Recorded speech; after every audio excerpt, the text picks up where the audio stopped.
What the Falcons do, we rise up. Welcome to Rise Up Reaction, the show where we talk all things Falcons, NFL, Georgia sports, and in general, the sports news of the day. I'm your host, Dr. Lee Denning, the Golden Hard Dog and a lifelong sports fan. Guys, it is another victory Monday. The Falcons are in control of their own destiny.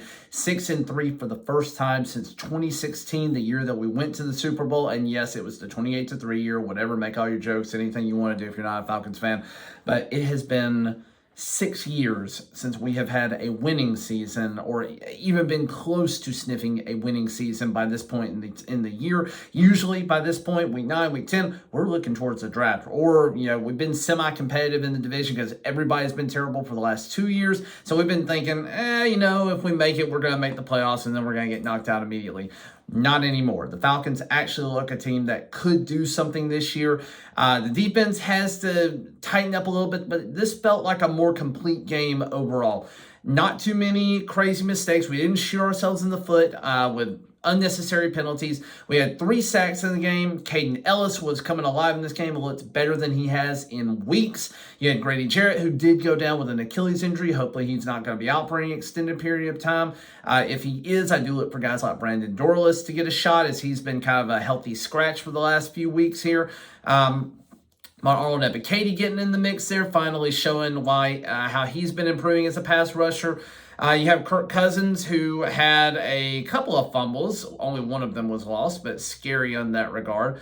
You have some touchdowns to multiple different players. This week, Kyle Pitts really didn't get involved, which is okay because we didn't need him to get involved. But Bijan Robinson stepping up in a big way, 86 yards on 19 carries. Tyler Algier really didn't get too much going, except for he did have an incredibly powerful touchdown towards the end there. There was obviously a basically blocked or botched extra point there that gave the Cowboys a little bit of life. Ray McLeod getting involved with his first touchdown of the season. Darnell Mooney looking like a de facto number 1, getting 5 receptions, 88 yards, and a touchdown. Drake London went out. I didn't even realize that he had gone out until I looked down at, I was doing a little daily fantasy. I had him in there, and I realized that he was out with a hip injury. It seems like that was more precautionary than anything. I think the Falcons thought that they had it pretty well in hand at that point in time.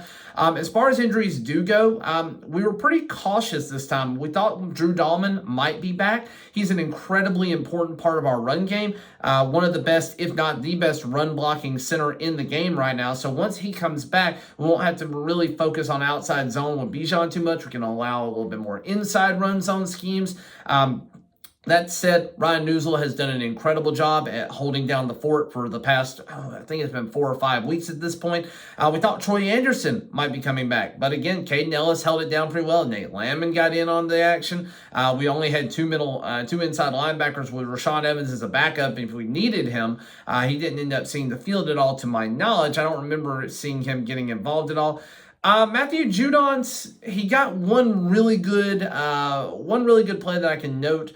Got his hands up on a screen pass that basically caused it to fail and was a big 3rd down for the Cowboys. The Cowboys got injured in this game, and I don't ever cheer for injuries for any players. I hate to see Dak go down. Dak went down basically in the 3rd quarter with a hamstring injury, didn't come back, so that really pretty much sealed it up at that point. The Falcons were already 2 touchdowns ahead at that point, and it really made it out of reach because Cooper Rush, as good as he is not Dak, and he doesn't have that ability. And then the other thing that happened was CeeDee Lamb went out with, I think it was a shoulder injury. A few plays earlier, I remember I was there with a friend who's a Cowboys fan. We were watching, and CeeDee went up to make a catch, did not catch the ball, but came up kind of slowly holding his shoulder. And then a few plays later, we had that breakup touchdown in the end zone where he gets hurt, and he came down hard, and he looked like he was favoring that same shoulder. So he was hurt before that play ever happened. Cowboys probably should have pulled him out, but I guess they still had hope at that point. Falcons, the only thing I will say is that they did fall apart a little bit towards the end of the game. They allowed the Cowboys to get back in it with that really late touchdown drive, 2-point conversion, and then scary for the Falcons. The last time we played the Cowboys, they had an onside kick, which ended up, they recovered because we had Hayden Hurst, who did not go for the ball, should have run and tried to take it.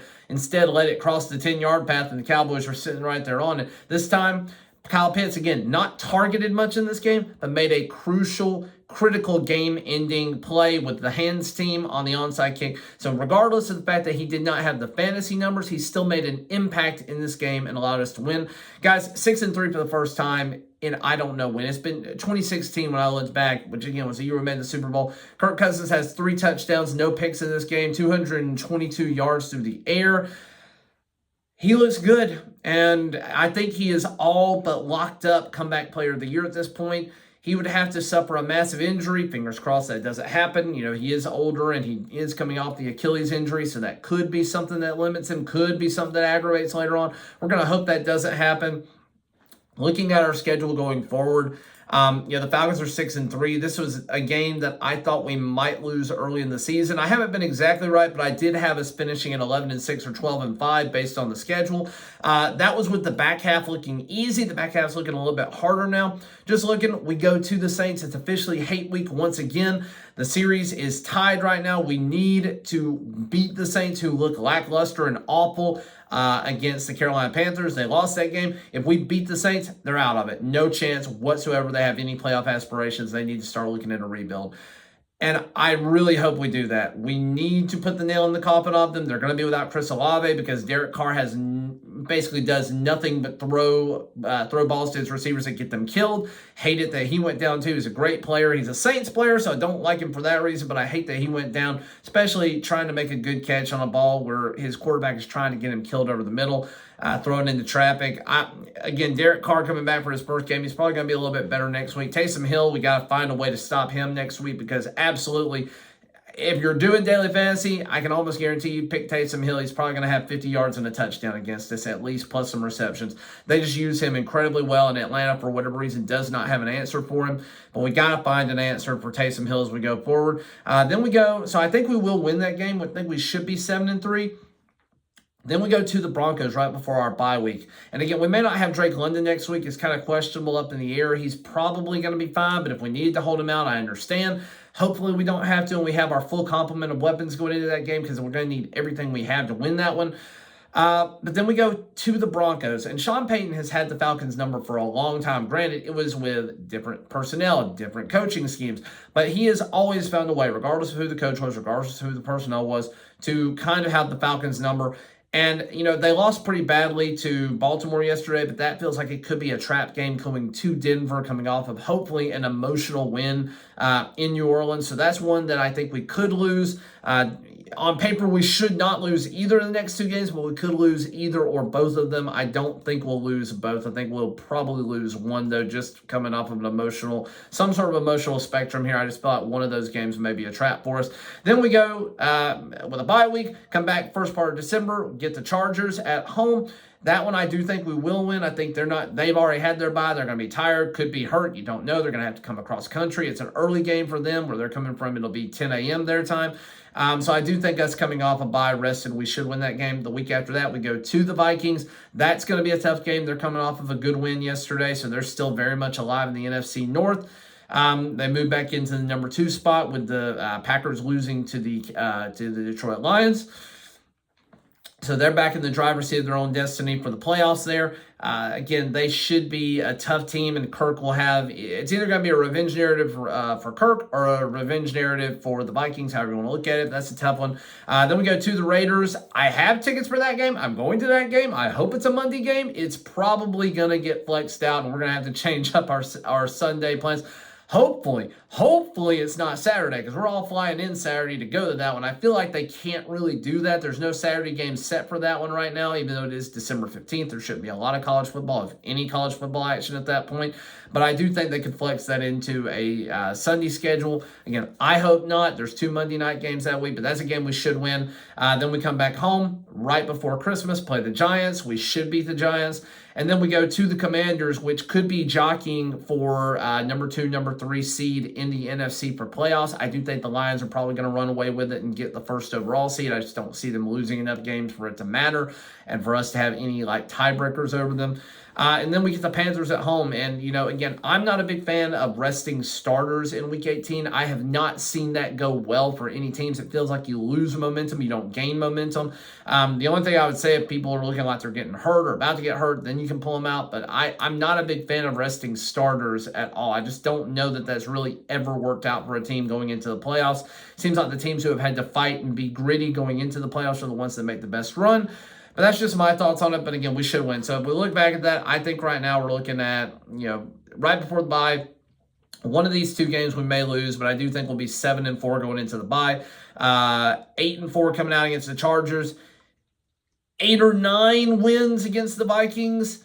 Get 2 wins back-to-back with the Raiders and the Giants, and then lose or win to the Commanders. Hard to say there. That's going to be a tough one. And then beat the Panthers at the end of the season unless that game doesn't matter, at which point, again, they may rest the starters. So every single game we have left on the schedule is a winnable game, and I would think that the Falcons, for the most part, will be favored in all except for potentially the Vikings and potentially the Commies. So there may only be about 2 losses left on the schedule if things go like they're supposed to, if Vegas is right about all of this. So if we only have 2 more losses on the schedule, we're talking about a 12-5 team right now. So that's kind of where I stand with it. I stand by that thought that we could be a 12-5 team, jockeying for 2nd or 3rd overall in the division, the conference, with a chance to host 1 or 2 home playoff games, depending on what happens with the 2 seed in the wild card round. And depending on who we get matched up with, because I think there are some teams that could get matched up with us in the wild card that would be incredibly tough to face. But let me know what you think down in the comments below. Is it the Falcons' year to make a deep playoff run? Are we just going to be lucky to make the playoffs? Or are we going to be lucky to just have that one playoff game, lose at home in the wild card round? I don't think that's the case. I think this is a team that has shown that they are for real, specifically on offense. They are for real. Defense is finding ways to win, even though they're not playing the best in the world. Starting to get healthier as we go into the bye, which is a great thing. We'll see what happens with Grady Jarrett. He may be a little banged up, but again, not playing the best football in the world right now. So yeah, we've got a lot of guys that are getting healthier here, a couple of injuries along the way, but a lot of our really key pieces are getting healthy at a good time to make a playoff or to make a run here for jockeying for position for playoffs. I think more or less if we beat the Saints, we have more or less punched our ticket to the playoffs at that point. Just got to play pretty consistent football the rest of the way. But thank you for watching, liking, sharing, and subscribing. Still trying to get to 500 subscribers by the end of this season. Would really love to get there. Don't know if we will. We're not really on pace for that, but have enjoyed making content regardless. But again, thank you. And as always, rise up.